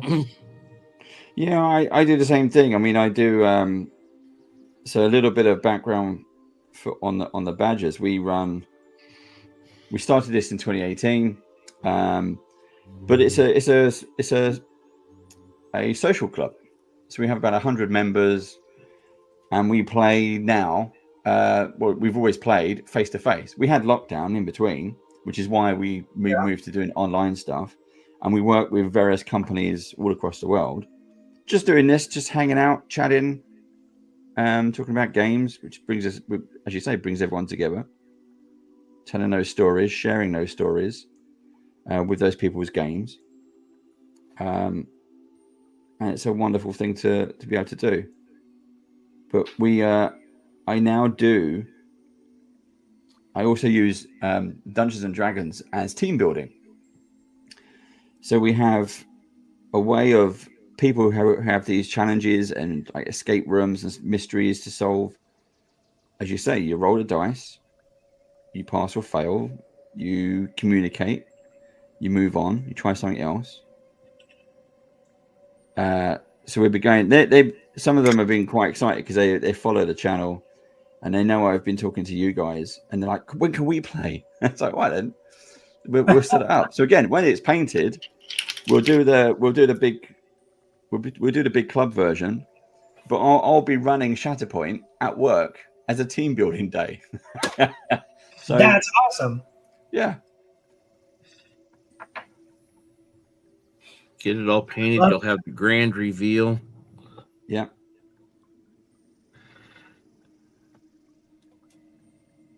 Yeah, I love that. I love the way games can just bring people together.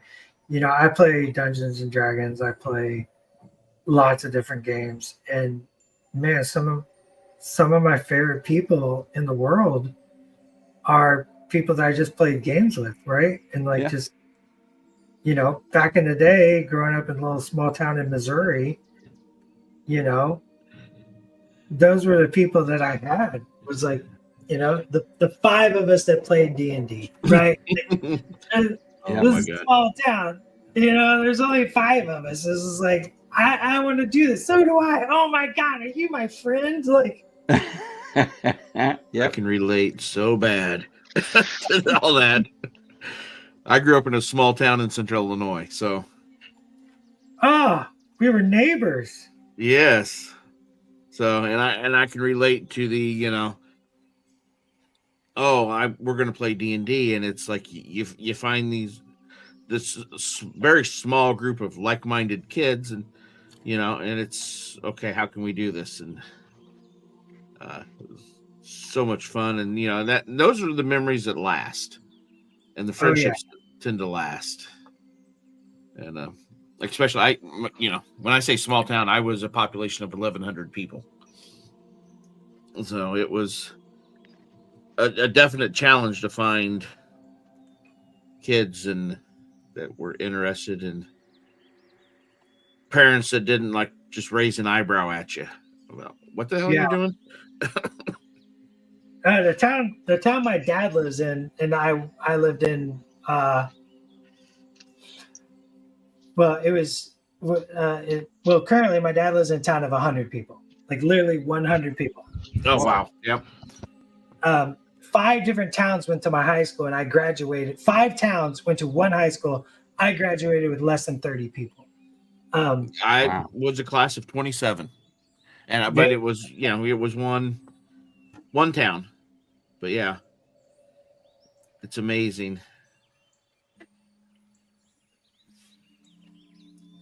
And it was funny. My classes were always small, and the class in front of me was a larger class. The class behind me was a larger class, and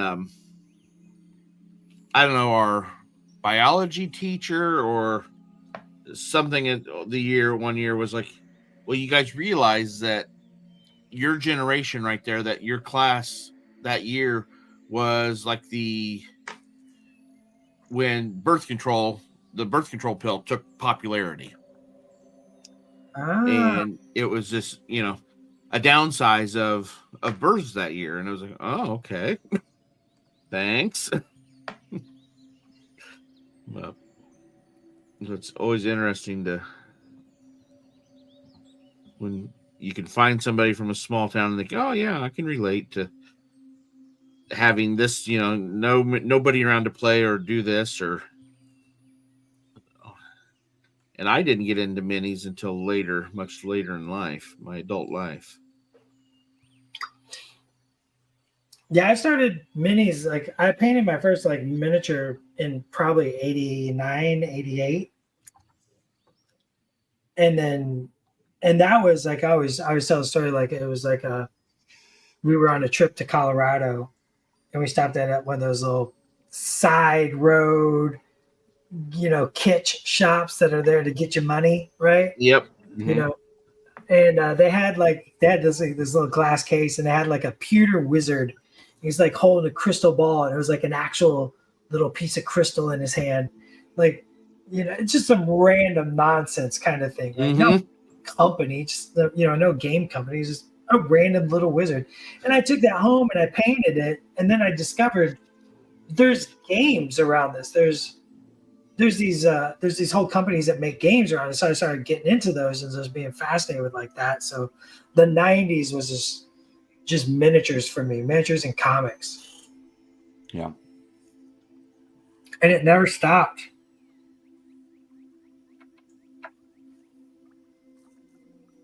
Is there any kind of, you mentioned like game design? You may not be able to mention this because it might be too business, but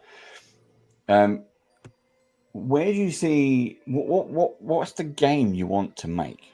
What's the game you next want to make? Not licensed, but is there something you thought of and no one's thought of it yet? So it's what I'm saying. You can't potentially share this, but are you excited about a next game idea? Yeah, I mean, I can speak obtusely about this, right? Like, I mean, I think we all have ideas of like what could be, right? And no game you buy is the game that was started, right? Yep. Shatterpoint, Legion, Marvel Crisis Protocol, like the game that's finished isn't the game that was started, right? Yes. They all had ideas that got truncated or shifted or so I think there's always that desire, like, I mean, with miniatures. So I have 2 sculpting directors that work under me on my team, and that's Marco and Evan. And Marco, I just love his attitude. Like, we will be halfway through a miniature, and me and Marco are just like, what have we done? This could have been so much better. Just, we're done. I don't even want to see it. Like, and we're not even like, we're like halfway through. Like, I'm being hyperbolic, of course, right? Yeah. But like, because there's always that look to the forward. There's always that look to the future. What is next? How do we push? Right? We look at a miniature and like, when we're reviewing them and or like looking back on them in like a post-mortem, we're like, what could we have done different? What should we be doing? Oh, because we learned this, let's implement this, right? So like Shatterpoint was one of those ones where like a bunch of lessons I had learned in the industry, I just shoved all of those into the miniature design, like the sharp edges on the cloth, the more stylized faces, right? We're not trying to nail the on-screen likenesses of characters. We're trying to nail the vibe of a stylized version of character, like a cartoon version, right? Like it's, you know, they're not exactly like, look at, you know, many of the animations. It's not necessarily Hayden Christensen, but it's Anakin Skywalker. Yep. So it's always that we had this very big desire with SharePoint was to take all these ideas and just shove them all and like create a style, right? Super stylized, super Saturday morning cartoon. And that came into like the game design as well. I know Shit talked about like it's the high action adventure, right? Like when you start to play the game of Shatterpoint, you should hear terror breaks out across the galaxy. Anakin Skywalker fights to like, that's the vibe, right? It's that Saturday morning, high action, high octane, heroes are heroes, villains are villains, and no one's ever, you know, the villains always get away in the end. Drats, Bo-Katan, next time I'll get you, right? Yeah. And so a bunch of the miniature design philosophy turned into that, and we just kind of went with it. And like even now, there's always like more. I'm like, oh, we should incorporate this. Oh, what if we did this? Like, it's always that push to be better. We do it with the art, you know. Josh and Preston, our art directors, it's always like, hey, this art's pretty cool. It's probably the best art we did, but I think we could do better next time. Like there's always that look to push each other to be better, to grow, and to just give the community, you all, the players, the best we can and even better next time, right? Like every time, like Adepticon, I'm gonna like Adepticon. The roadmap for Adepticon is coming up, right? So you better be watching it. The Shatterpoint roadmap is very exciting. The whole roadmap is super exciting. But every time we do one of those roadmaps where we're showing off the future of a game, in the back of my mind, I just want to tell everybody, I just want to do this. I just want to be like, you ain't seen nothing yet. You have no, like, everybody's like losing their mind. Oh my God, look at this. I'm like, you haven't seen anything. That's old to me. Like, that's old. You mentioned it. So how long before an idea becomes a product? So like you do a new squad pack. How long is it in development for? Is it 6 months or a year or before? From the time it's an idea, like, which means on the schedule it just says, you know, director, critic, squad, like, and that's all it says, right? It's director, critic, squad pack, and then there's a concept, a product concept, and it's just like director, critic, shore troopers, death troopers, right? Like they're on this basis, they're, you know, From that point to in your hands is about 2 to 3 years. Really got the hiccup. Right? Really? Blimey. Yeah, it's a long process, right? You know, just shipping and production is a long time. It's a long time to just make the physical production part of the product. You know, so it's a big long process. So like, you know, stuff I'm working on is 3 years away, right? I'm 3 years in the future, 2 to 3 years in the future. Yeah. So when people are like, "Oh, that new squad pack," like they're like, "Oh, director, critic," I'm like, yeah. Let me. When was that? Which one? What one are you excited about? Yeah. When people go, "Oh, yeah, what are you excited about?" I'm like, I don't know. What's the last thing you saw? Yeah. Let me remember what happened 3 years ago. It's like when you talk to a dev, right? When you talk to Pagani, Schick, Plummer, there's so many of those guys. Like, it's when you're like, "Oh, this rule, I find that interaction interesting." Like, so what were you thinking about? And like in their head, they're like, "What version of the rule was the final version?" Because they got like 8 that rule. Yep. Right. You know, when you read those cards, right? A lot of times, like a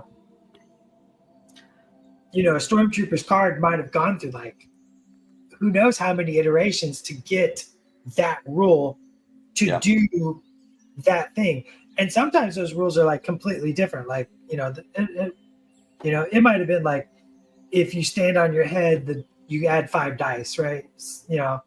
And they were like, we play tested that. It doesn't work. Nobody can stand on their head in the office. Yeah. So just get rid of that rule. So I see somebody is asking me where in Illinois I'm from originally. I am from a small town named Heliopolis. Basically the direct center of the state, almost. Wide spot in the road between Springfield and Decatur. Well, I know where Springfield and Decatur is, so that's all I got. Well, you can nail it. It's close. So, I should go darker. It's like when people ask me where I'm from in Missouri, I'm just like, look, the only town I'm going to be able to stand is St. Louis. St. Louis. All right? Yeah, St. Louis. Everybody knows St. Louis, right? It's like when people ask me when they hear, "Oh, you're from Illinois, Chicago." Okay.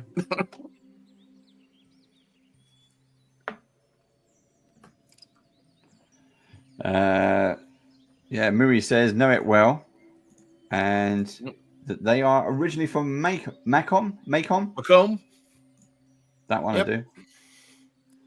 There you go. You can get painting help and advice direct from Craig. So much Illinois up in here.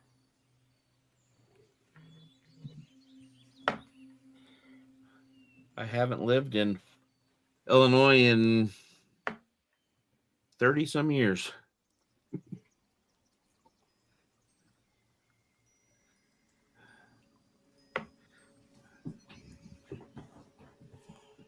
Cool. Right. We are nearly to 10 minutes to the hour. So any last questions, audience? Get them in now. If you've had us on, if you're watching this and it's not live, you're watching this on YouTube, thanks very much for hanging out. Don't always remember like and subscribe. It always helps. Nice little bit in our back pocket. Thank you very much. And if you have any questions, do put it in the comments below. Let us know what you've been painting. And all of the stuff that you can see here today, we'll be taking photos. Craig takes photos. Check him out on Instagram. I'll throw up a banner. Where is it? There we go. Instagram.com/bandofbadgers. We'll share all the bits and pieces there as well. And also on our YouTube channel. You're already here watching this if you're on YouTube. If you're watching us live, go check it out. youtube.com/bandofbadgers. We have an entire playlist dedicated to Star Wars Shatterpoint. You can find all of our bits and pieces there. We do interviews. We've already done Will Schick. This is kind of like painting and interviewing at the same time. Maybe it's a new format. Who knows? But we're doing that. We've got a load of other stuff on there. We've got unboxing videos. And there's more to come. We are doing... so we've been talking to Atomic Mass Games for a while about this now. But we are spending January, February, and March just on Star Wars Shatterpoint. We're doing loads of bits and pieces, more content you could ever imagine. So do go and check it out. There'll be new stuff every single week.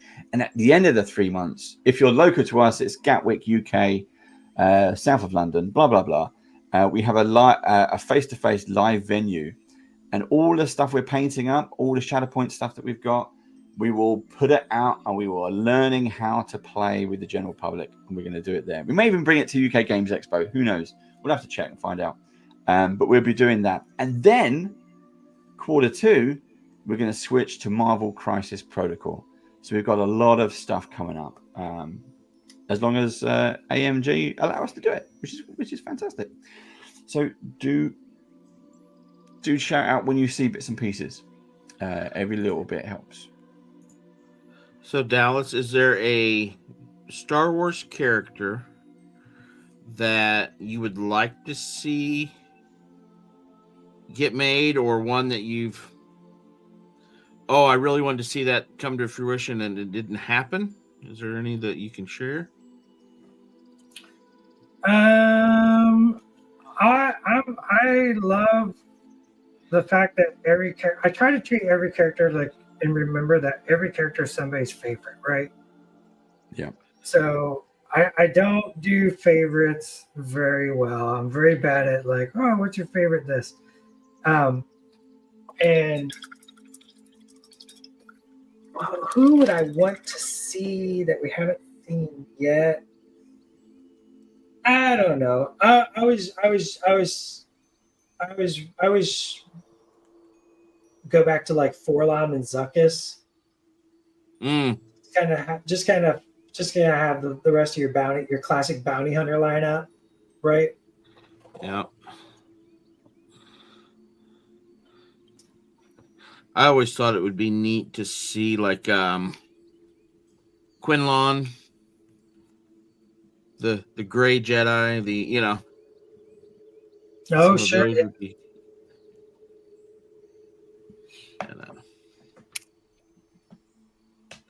Right, we are down. Got 4 minutes, guys. 4 minutes. 4 and then Tank minutes. rushes down. We're then going to do the last round table. Look at everybody's. I say look at everybody's minis. It sounds weird. Hey. We're going to go around the table. And Fat Cobra says Revan. Ooh. Revan, oh yeah, you're digging deep. Yep. Yeah. Revan, I think I see Revan get asked for a lot, right? So Marvel Crisis Protocol, right? Craig, you're going to Adepticon. Yes.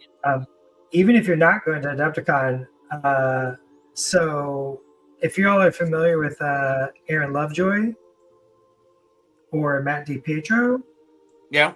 or Anthony Wang, those three challenged me to a game of Marvel Crisis Protocol at Adepticon, and they were just like, being cheeky fun boys, and they're just like, yeah, let's play a game. Let's just play a game. And what they discovered, though, you can't just challenge me to a game. That's not how it works, right? So what's going to happen is we're going to have a special. I got with Dev, and I pulled strings, and I had Dev make a special Dallas-only scenario. Oh.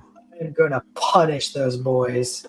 I mean, I'm going to have a very good game with those boys. Yeah, like it. You should keep an eye out for that, because it's going to be a load of fun.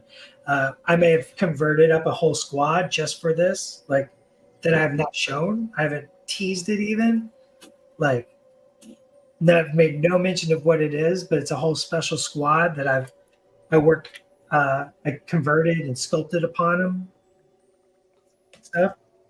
So Dallas, where will I be able to find you at Adepticon? Will you be at the? You two need to meet up. Or Atomic Mass have a booth, or? Yeah, so we're booth Ross. You're watching 101. Please confirm. I can't remember. 100. I can't remember. He'll tell me in a moment, or he'll post in there.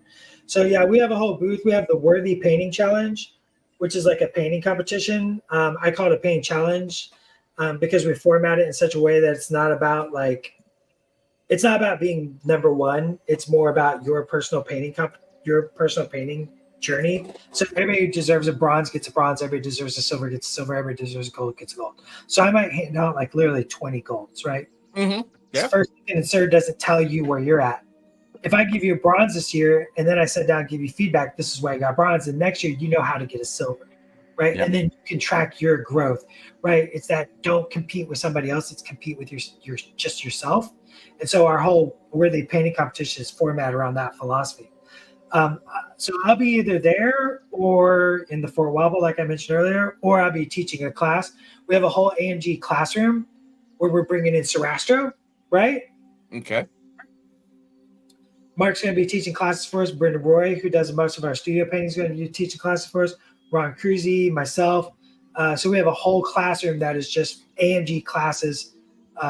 Big Comments, Liz Beckley will be teaching classes. So I'll be there in the booth, or we're just walking around. You never know where I'm going. I sneak up on people all the time. You don't know where I'm going to be. You don't know where I'm going to be. So the painting, not competition. Is that a like a paint and take event, or is it bring your piece and drop it off? It's bring your piece and drop it off. Is there a ticket required for that type of thing, or there is not. Okay, great. As long as you can get in the door, you come in and you fill out the little form, drop off your miniature. We put in a case. It is crisis protocol only. It's the Path of the Worthy, so it's very Asgard themed, obviously. Okay. You put it in there. We judge the miniatures and then we provide feedback.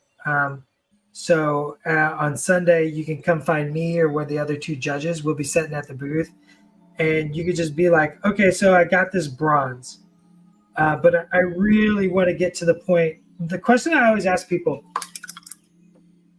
what is the destiny of the miniature, right? Like this casting Andor. What's the destiny of this casting Andor? Destiny of this casting Andor is to hang out with you all, paint it, play it in game, right? And then I got something like this. What's the destiny of this, right? Spider-Man versus...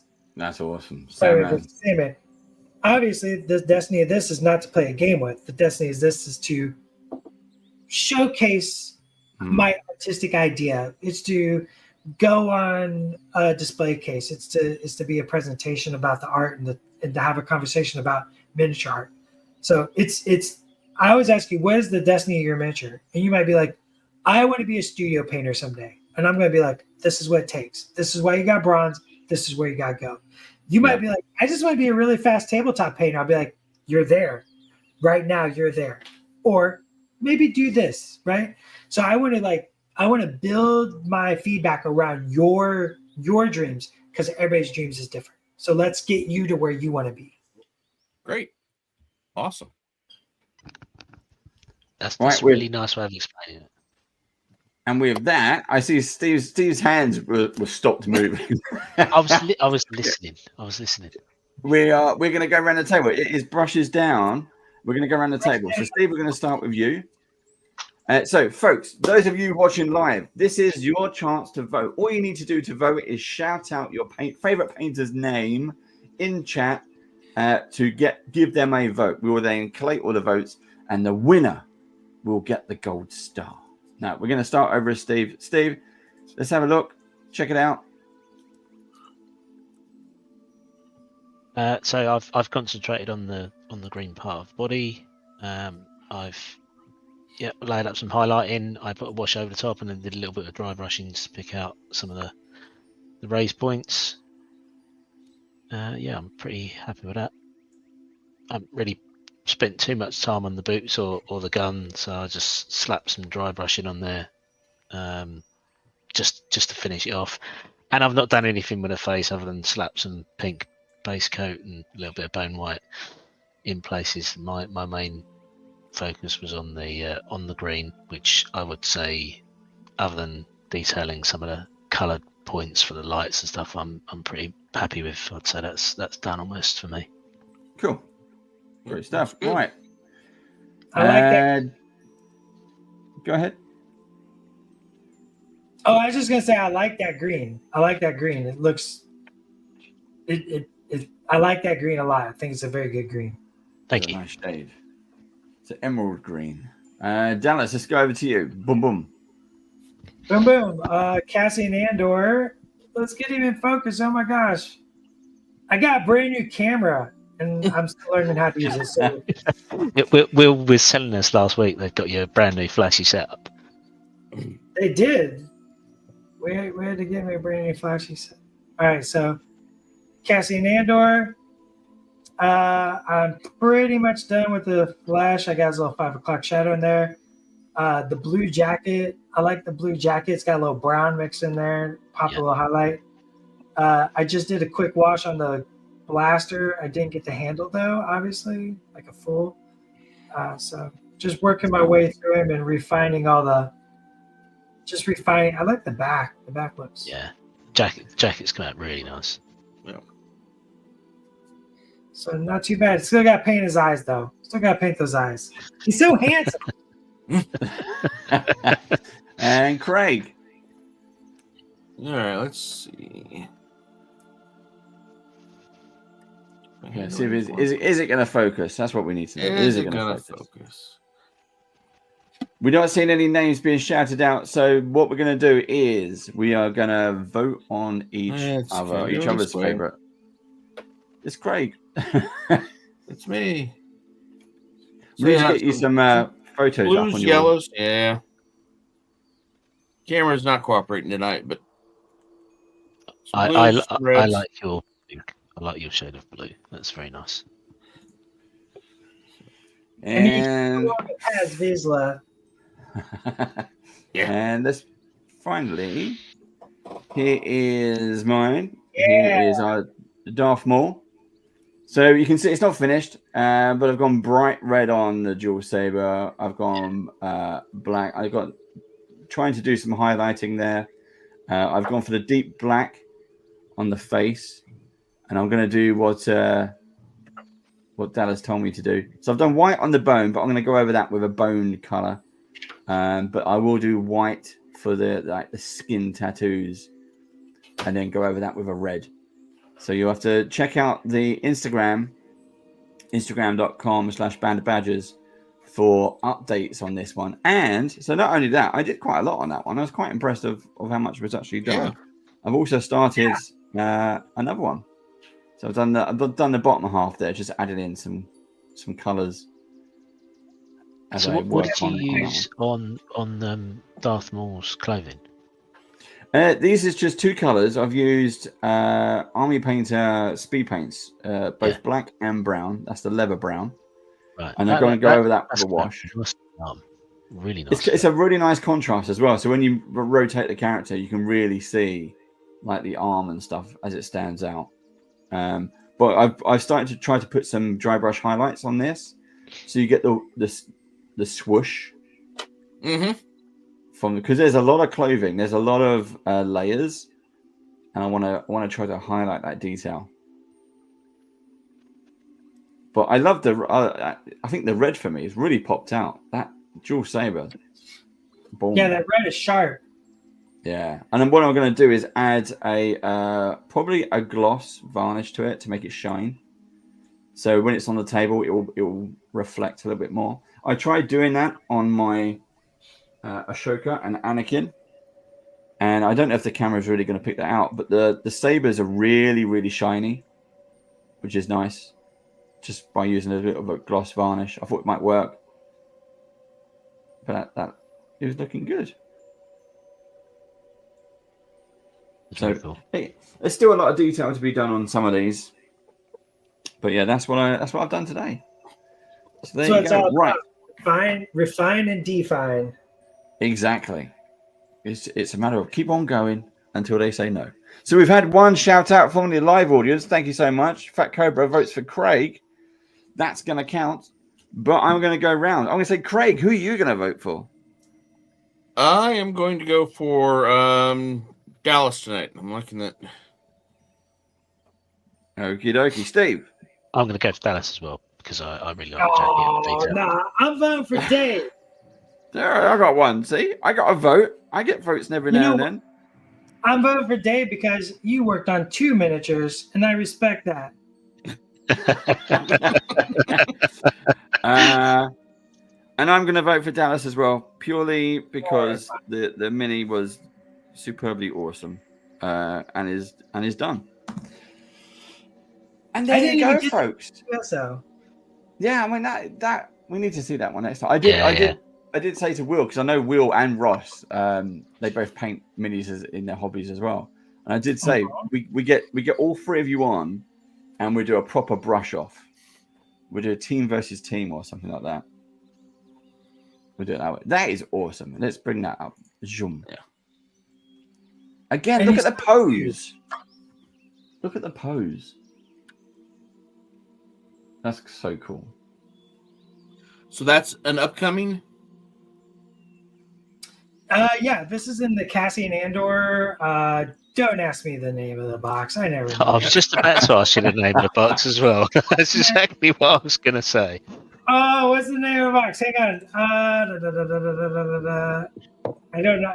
Is it This Is Rogue One? No. What is the name of that box? I don't remember the name of the box. It's Cassian Andor.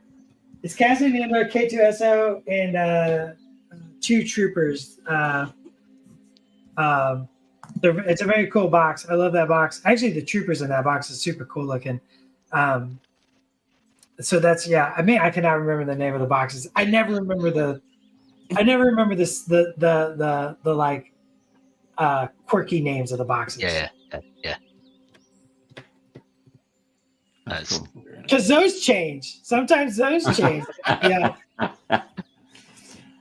Right, and then we're going to leave it there, folks. Thanks for. Oh no, hold on. I haven't pushed the button, have I?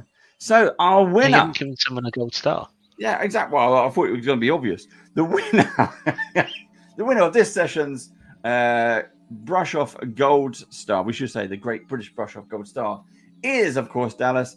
Dallas, you get this coveted gold star. There you go.